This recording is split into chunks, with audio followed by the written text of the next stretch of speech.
You're listening to the Screenmen Society Podcast, where nothing on screen will ever go unseen. Here's your host, Jack Clayton. What's happening, everybody? Welcome back to the Screenmen Society Podcast. I'm your host, Jack Clayton. We got a really great show lined up for you today with some really great topics like who will defeat Thanos in Avengers Endgame, with James Gunn back, what will happen in Guardians 3, and finally we're going to be discussing streaming services, so stay tuned for that. But first, let's get into the introductions of who we've got today. First of all, he's the mastermind behind the great YouTube channel Waddle Gaming. It's John Spurgeon. Yeet. Next up, he's the Screenman's resident wizard behind the camera. It's Hamza Harwell. How you doing today, bud? Go stupid, go crazy. Then there's the only person I think liked Crimes of Grindelwald. It's Abel Velasquez. Shut up, Jack. You don't know movies. And finally, there's a couple Marvel-related topics today, so we'll see how this DC fanboy does with them. It's Kevin Burke. Hey, guys. How's it going? Really quick before we get going, I want to let everyone listening know that if you want to stay updated with videos, articles, and other podcasts we do, you should follow us on Twitter. All you got to do is follow at Screenmen SOC, and you'll see what we're doing. Again, that's at Screenmen SOC, because we couldn't fit our entire name in there. All right, let's get into our first topic for the day. So the second and hopefully final trailer for Avengers Endgame released last week, and obviously it was really great. But I feel like everything that can be said has been said about it, so I want to look a little bit further into the movie itself. So the question I have for you guys today is, who will defeat Thanos in Endgame? And I'm not necessarily saying kill him, I'm just more talking defeat him. And Abel, we're going to start with you. The Marvel character that I think will beat Thanos is Thor. I think they definitely added a lot in Infinity War, like his arc with him killing Loki, him destroying Asgard, and all that stuff. I feel like seeing what the Russo brothers were doing with that storyline, I feel like the big payout would be that Thor gets at some form of revenge against Thanos, and so that's why I chose Thor. All right, John, what do you think? I think Hawkeye is going to defeat Thanos because Hawkeye has a bow and arrow, and every time I see anybody with a bow and arrow, all I can think is that arrow is going to split the butt cheeks of Thanos and go through him, and I think that's really what's going to kill him. Like, I think when the arrow goes into the butt cheeks, Thanos is going to implode, and the gauntlet's going to fly off his hand onto Hawkeye's hands. And then Hawkeye is going to be the new villain for Avengers Infinity War 3. It's a bold statement there. All right, Kevin, what do you think? Alrighty, so I think we can all agree that this movie, Avengers Endgame, it's Iron Man and it's Captain America. It's the end of their story. Kevin Feige has come out and said this many a time, as so has the Russo brothers. So I think it either has to be one of them. See, Thor already sort of had his arc in Infinity War at the end. They won't redo him throwing, Stormbreaker into Thanos' chest. That was sort of his revenge, but it didn't go, the way he wanted, and obviously he made a mistake.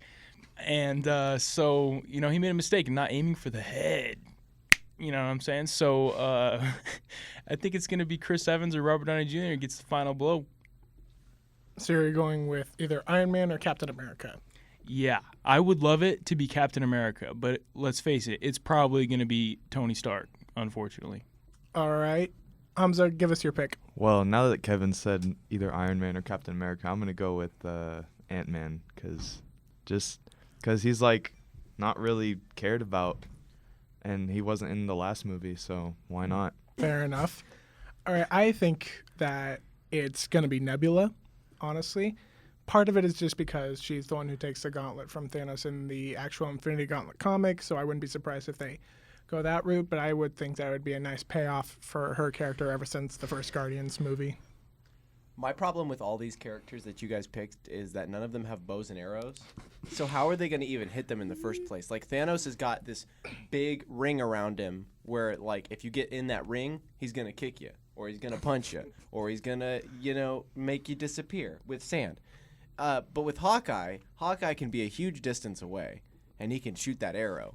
Also, Hawkeye can shoot guns too. I mean, Nebula. I don't see her shooting guns.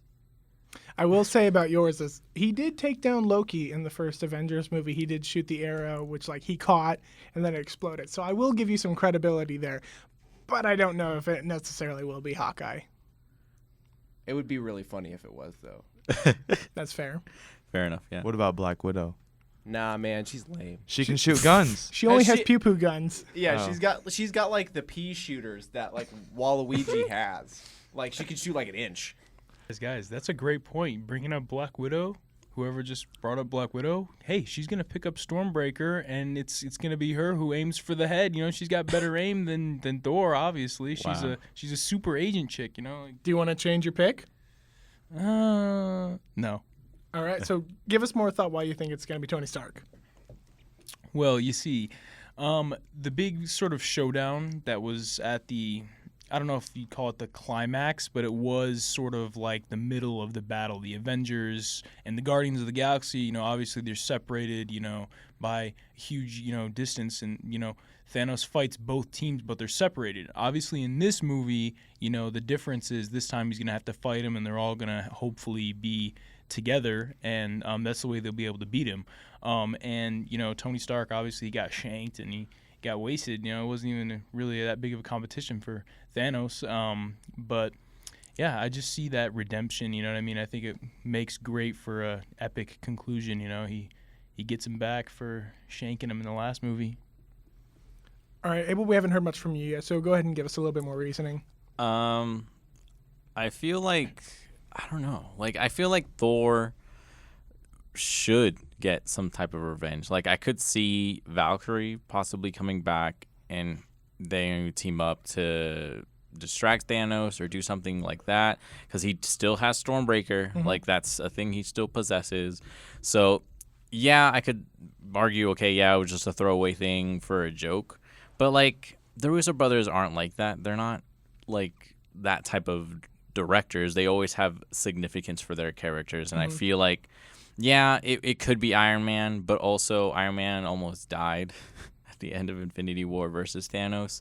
So I feel like it would feel like a actual complete payoff for Thor, since like literally he's lost everything. Like we talked about that scene where he's on the ship and he's like, I have literally nothing else to lose. My dad's dead. My mom's dead. My brother's dead. And it's like there's nothing else, but to get all of that to now kill Thanos would feel like the ultimate like comeuppance, I guess. Sure. And I think with you and Kevin, you guys have obviously brought up like the big three, Iron Man, Thor, and Captain America. Those I think are the three that would make most sense because it would feel like it's paying off. With Nebula, though, I feel like it'd be like a complete... It'd come right out of nowhere. I feel like she's very much like the dark horse of this entire story. And that I wouldn't be surprised if the Russos would throw that in and just like completely surprise everyone with someone like Nebula giving the final blow. Yeah. But what significance does Nebula have? Also, she doesn't have a bow and arrow, so like I don't even see the point. Okay, well, to be fair, the only other characters that have had a sort of, you know, oh, this is like my personal vendetta, you know what I mean, are, you know, obviously, you know, Star-Lord, but, you know, he got dusted. And Gamora, you know, she got, you know, tossed off a cliff. And Nebula, she, you know, she kind of is a bigger Avenger in that sort of sense than, like, anyone else because she had to, you know, she was raised by him and tortured by him for, like, her entire life. I will say this. Everyone who's had some sort of vendetta against Thanos, other than Nebula, has failed. Gamora died. Star-Lord dusted. Thor should have gone for the head. Iron Man shanked. The only person who has a vendetta against Thanos who has not lost nor won yet has been Nebula. So it kind of would make sense for her to be the killed one. Hawkeye's entire family. Fair, but at the same time, I just don't see it being Hawkeye. Does he have a sweet mohawk in this one? Absolutely. Is he going to deliver the final blow? Probably not. My money's on Nebula. He also has a sword now. He does have a sword. He is Ronin. He is Ronin. But that kind of goes with what you were saying. Yeah, that goes against you. That goes against what your argument was. You said that it was going to be in a box and that Hawkeye could be out of that box. But if he is Ronin now... Yeah, but he can still shoot the arrows. It's not like the sword's his only weapon. Also, I would like to throw out there that Hawkeye has been missing for a long time. So just to see him show up, I feel like he's going to have some sort of significance. Also, he's huge on the posters compared to where he was, you know, on the original posters. They made him a big boy on this poster, which makes me think, hey, are we going to see... Is this Hawkeye's movie? We haven't had a Hawkeye movie.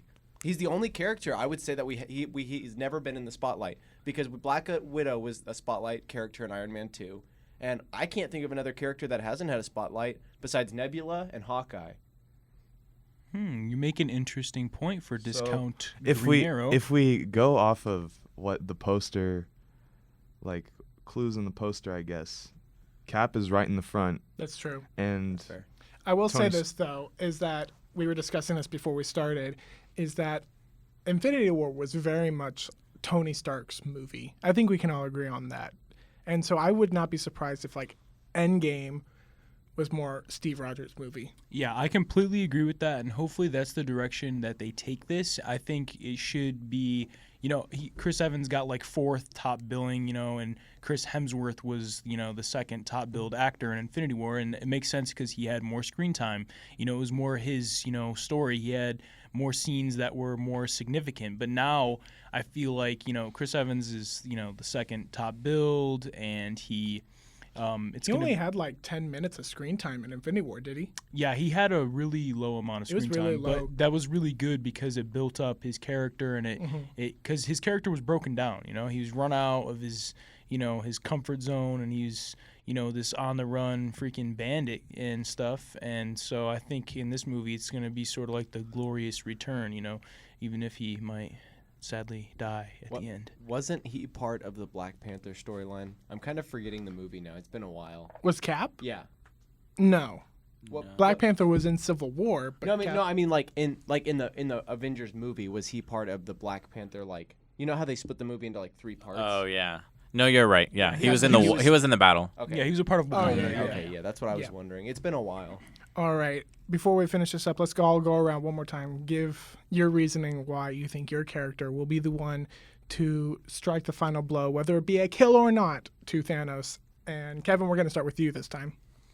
Okay, well, I'm still torn. I don't know if it's going to be Iron Man or it's going to be Captain America, but it's going to be one of the two. And I firmly believe that this movie will be more of Steve Rogers' sort of, his movie, and it'll be, it's so hard. I guess I'm just going to, either or, Captain America or Iron Man. One of them's going to take him out. They're the 2 main characters of this film, and we'll see how it goes. All right, Hamza, same as Kevin. Abel.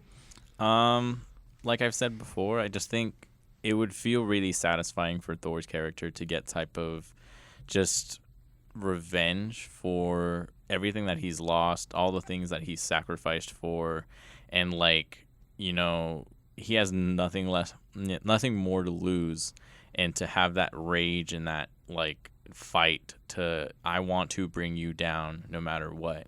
I Sure. feel like that'll go a long way. John. I feel like Hawkeye's been gone for a while. I feel like it's his turn to be a big boy, show what he's got, show that he's not the discount Green Lantern. He's Ronin now, which is pretty cool. And you know what? Thanos' butt cheeks better watch out, because that arrow's coming right between. All right, all I'm going to say is Nebula has been the dark horse from the beginning. It's comic book accurate. It'd be a surprise, and the MCU has been known to throw surprises at us, so I wouldn't be surprised. Okay, so next up, I have a topic that I didn't actually let you guys prepare for because I saw this last night, and it really got me thinking. So the website CableTV.com is looking for a diehard Marvel fan to binge every Marvel movie from Iron Man to Ant-Man and the Wasp. And in return, they'll pay this person $1,000 as well as a Blu-ray copy of every MCU movie thus far. My question for you guys is, would you do this? Yes. And I was just thinking about binge watching all of these movies before, while you guys were talking. That would be really fun to binge watch all the movies leading up to Endgame. Yeah. But getting paid for it would be even better. Yeah, and $1,000 just to watch 40. I will say it is 40 plus hours of movies, especially if you put in Captain Marvel. literally. So would you spend 40 straight hours to just get paid Oh. $1,000? I'd fall asleep in that time. 40 straight hours? Yeah. you I'd have do to, it, but I think I'd fall asleep only during Captain Marvel. Uh, By far I- worst. I saw that movie and I was like, this is surprisingly bad. Have you seen any of the Phase 1 movies? What?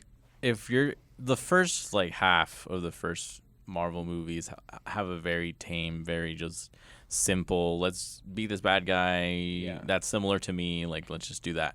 Like Cap 1 I feel was kind of lame. Thor is super tame. Dark World is there. Iron Man 2 is okay. It isn't really until Avengers where it's like, okay, we're getting somewhere, and then Cap 2 comes through, and then like that's when the ball really starts rolling. Those first few movies are really gonna like it's like churning butter. Would you do it though for $1,000? No, I don't think so. Cause like that's a lot of movies. I think that's a lot. That's 21 movies before Endgame if you're putting in Captain Marvel. It's like you've already seen all of them. I've already seen all of them. It's like, why would I watch straight?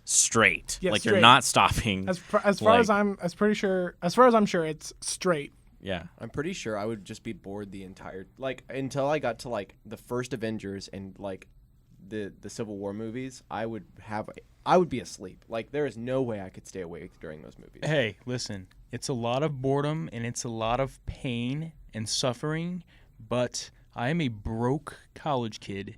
So hell yes, I would do this, and I would cry through almost every second of it.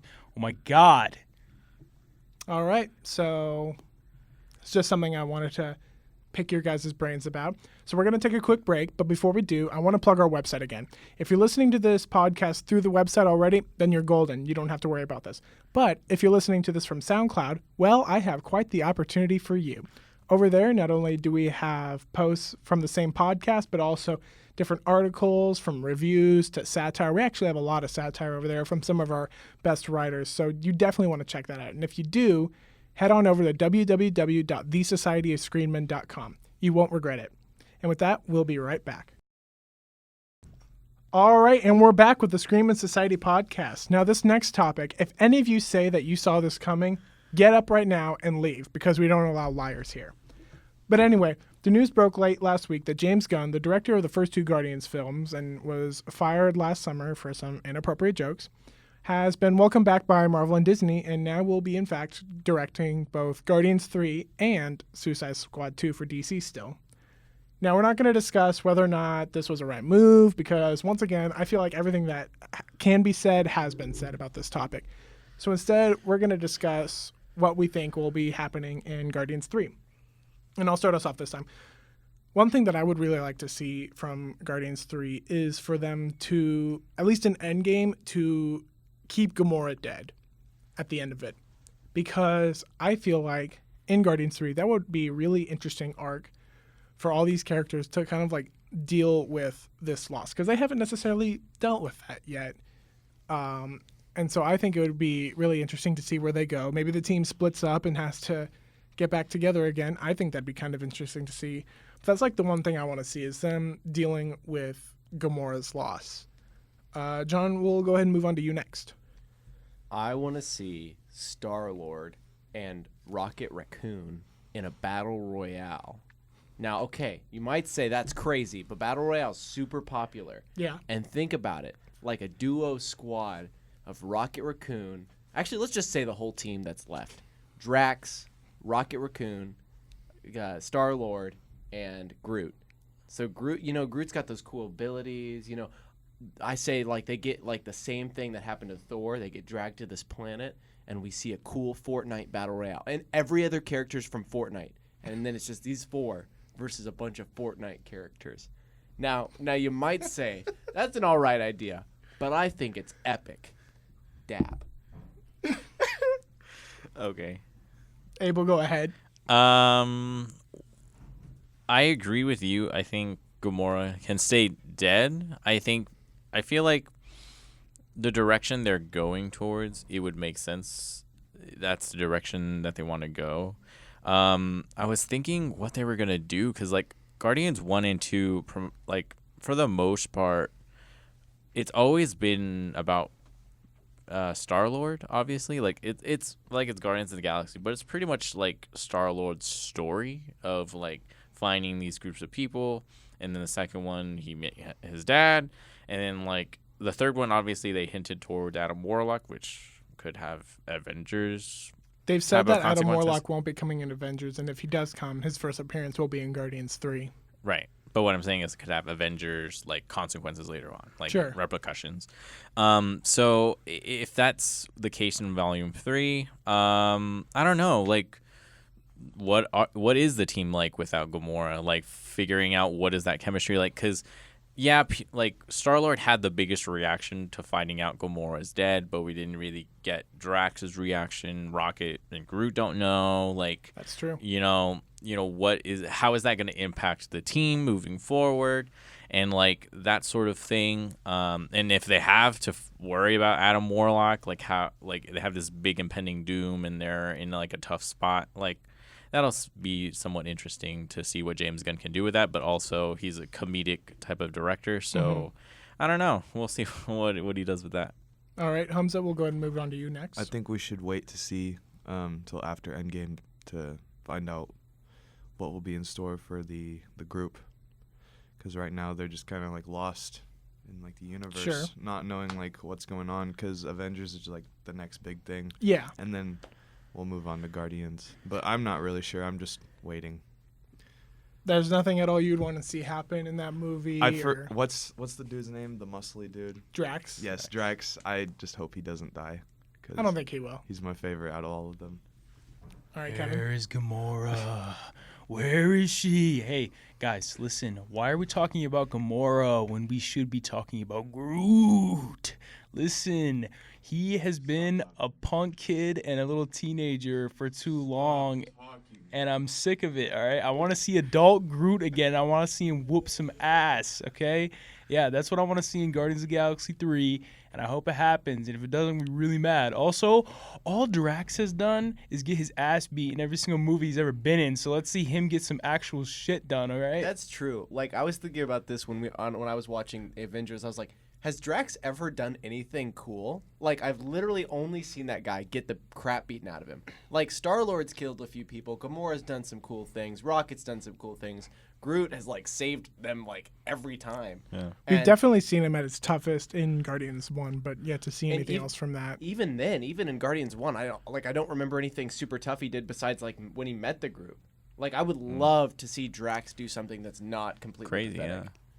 But That's what I'm telling you, Avengers or Endgame, he's gonna fucking drop a bomb on Wakanda. But that's the thing, though. Is like He's gonna drop a bomb. He's gonna drop a bomb on Wakanda. He's going to drop a bomb on the good guys for no reason. Bro, I'm tired of them getting the spotlight. Drax just walks over with a nuke and tosses yeah. it. Oh my god. I will say your battle royale idea at first, I thought that's going to be the dumbest thing, but then you started getting into it where it's kind of like in Thor Ragnarok, and I thought that was cool. Do we need the Fortnite characters? No. Yes. No. They already had a Thanos tie-in in Fortnite where Thanos was in the game. True. So why can't we have Fortnite characters in Guardians of the Galaxy? Dude, it would be awesome. It would be epic. To be honest, it's not far-fetched. Like, Guardians of all of the properties like Marvel has, like, it would definitely be pretty realistic. I'm surprised that no one even brought up the old school Guardians that we saw at the end of Guardians 2, where they hinted at something happening. But They need to be the villains of the movie, and it needs to be the new Guardians versus the old Guardians, and it's like a battle royale, like what you just said, except it's between the teams. Oh my gosh, imagine Rocky Balboa versus Star-Lord. Or it's like a mesh of the movie Us. you didn't even go for the opportunity to go Rocky Balboa versus Rocket Raccoon. I'm honestly disappointed with you. I guess I'm just not good at life. Now that you brought that up, though, that would be kind of cool, having some sort of like battle royale-esque team thing where it's like those guys versus those guys. We can have I think that'd be kind of cool, actually. Yeah, totally. Yeah, Sylvester Stallone versus Drax. I want to see the man brawl. Like Drax could be like Ivan Drago, and then Gamora is Creed, even though Sylvester Stallone didn't kill Gamora. We'll act like he's Creed. Yeah. And then a one-on-one boxing match where Drax takes off his pants. Hey, put your pants back on. Why you got your pants off? All right. Is there anything else that you guys would want to see from this? I'm going to pitch this to you guys now that we've kind of gotten this all together. So the Guardians minus Gamora. So you've got Star-Lord, Rocket Group, Drax, Mantis. Oh man, we all forgot about Mantis. I didn't forget about Mantis. Okay, Mantis doesn't I fight. A bunch of us forgot about Mantis. Would you add especially Nebula me. to this group? No. No. Well, so just the 5. Depends, yeah. So Star-Lord, Mantis, Drax, Groot, Rocket. These 5, they're on a planet. They have to go through some battle royale situation that's being overseen by the Sovereign, Adam Warlock, all that stuff. The whole competition is being commentated by Seth Green's Howard the Duck. And in this battle royale, they go against the Ravagers or the Old Guardians. I think that'd be kind of a fun movie.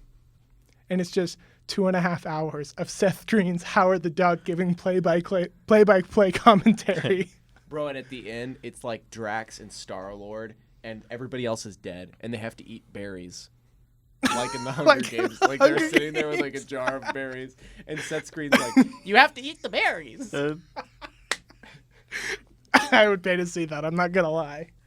I think it would get terrible ratings, but everyone would love it. It definitely would be terrible. It would be like, this is the worst, best movie ever. It would be like The Room. It really would be The Room. Wow. Yeah, I could see that. All right. Any follow-up thoughts to this weird concept? All right. With that, I guess we're moving on. We're going to move into our last topic for the day. And this one necessarily isn't about movies, shows, or games, or anything like that. This is something that I've thought about for a while, and I think would make for an interesting conversation. So streaming services have been a thing for years now. You've got the big boys like Netflix and Hulu and whatnot. But lately, I've noticed a lot of like different channels and different companies are creating their own streaming services and selling that to people, and for a pretty penny too. Like some of them are pretty expensive. So with that being said, I want to ask you guys, are there too many streaming services right now? And I'll open this up to anyone. Like music, movies, TV shows. Like viewing, TV, yeah. streaming, like yeah. Netflix, Hulu, Stuff like Amazon those. Video. There's a lot of them, but are there too many? I don't think it's bad because cable's kind of just like It's going dying. dead. Besides like sports, It's Cable you is don't- so definitely true. dead. I realized cable was dead when my dad's a huge, like he's always been a huge cable guy. He worked for a cable company, and he came home one day and he was like, I'm never paying for cable again because it's just pointless. Like you can get your sports and you can get your like TV, you can get your movies, you can get everywhere else. I think the reason we're having this streaming influx is because all these companies that have been being paid a lot by cable aren't getting the money from cable anymore. And so I don't think it is as good as I want it to be, but it's necessary with a free market. I agree. I think part of it is that now streaming services are going to become like channels in an interesting way. Because like when you have Disney, who's going to offer you literally everything that they've ever made. Everything, yeah. Like there's going to be other companies that'll easily replicate that if they have success, which they will because it's Disney. But like Warner Brothers could easily do that. Like Sony would probably do that also. Like Disney is going to be the first studio to be like, let's see like our own streaming service and how that performs. And based on that, I feel like it'll just have a ricochet of other places that'll just have this influx of streaming stuff. I feel like Disney's going to be the only one who's super successful, though. I agree because Warner Brothers has a good resume, but they don't have enough. And I feel like someone like Warner Bros. Would be more profitable if they just gave their products to either Hulu or Netflix. that, and I wouldn't say that Disney is the first to do it. I think like with the DC Universe streaming thing, they kind of did that where they have everything on their network, but I don't think anyone was really lining up to pay for that. Yeah, I like what you guys are saying about this Disney Plus stuff. And if Warner Bros.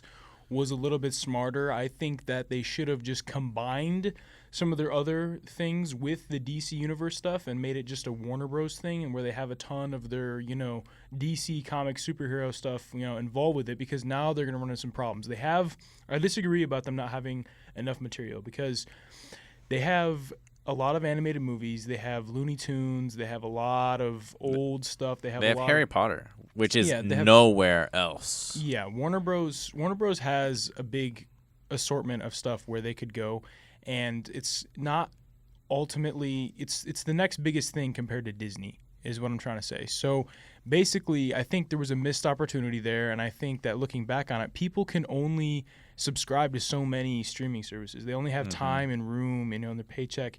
They can't subscribe to 10 different, streaming services. People just can't do it. How many people do you know have Hulu and Netflix and HBO, So it's going to run into problems. That brings up my next question, actually, is would you be willing to pay for all of these? Because here's the thing is that you can have Netflix, Hulu, HBO, and whatnot, but then there are specific things that you can't get elsewhere. Like the biggest example, I think, for me lately has been like the CBS All Access one, because that has the Star Trek Discovery show on it, which I've heard is fantastic, but I can't afford to pay for that. And then Twilight Zone. They have Twilight Zone with Jordan Peele, which I feel like I really need to see. But again, it's on there, and I don't even know how much it is. How much do these streaming services cost lately?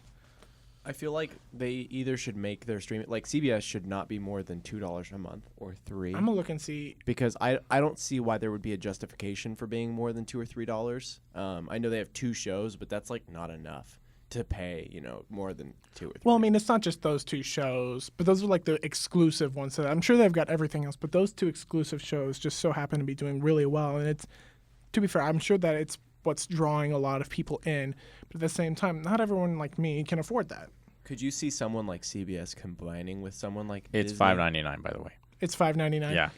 That's not as bad as I thought it was gonna be. I thought it was gonna be more like $10.99 or something like that. But even then, that's still $5.99 a month that I gotta contribute that I could be giving to something different.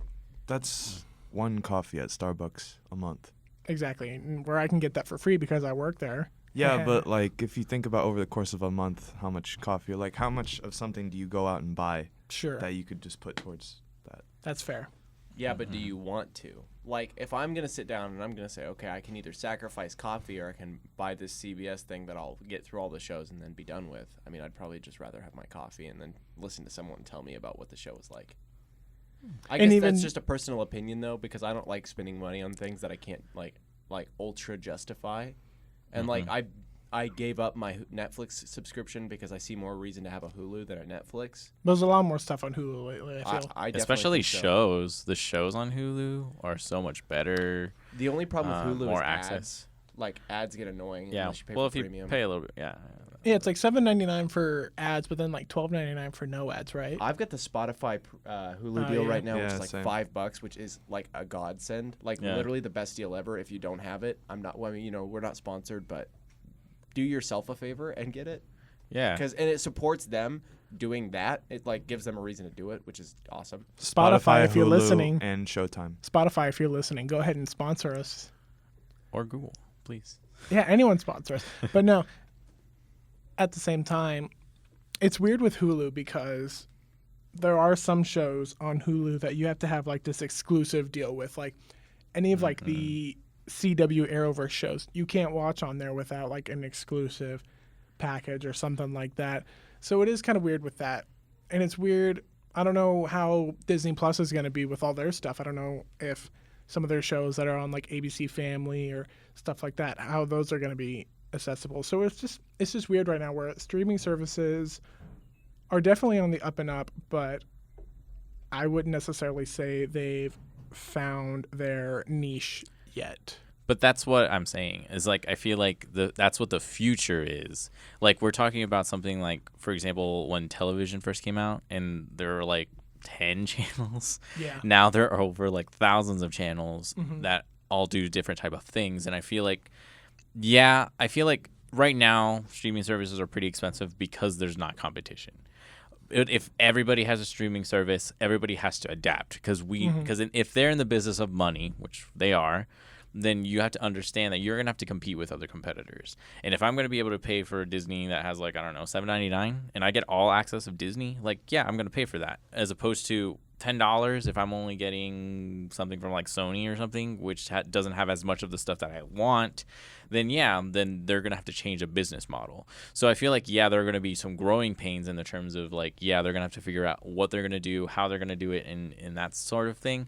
But I feel like that's what it's heading towards. If cable ultimately dies out and nobody wants cable anymore, then it's going to be like, well, what are these companies going to do to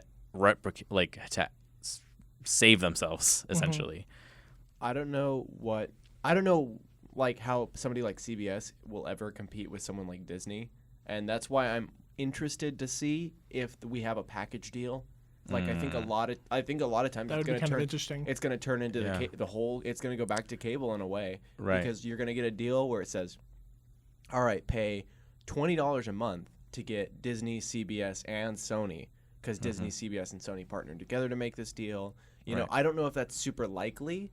But I definitely could see it happening if some like ulterior company said, "Hey, we package these three together for a cheaper price." Kind of like what you can do with like Stars, HBO, those channels. Showtime, yeah. Because those are expensive as is, and then you're paying.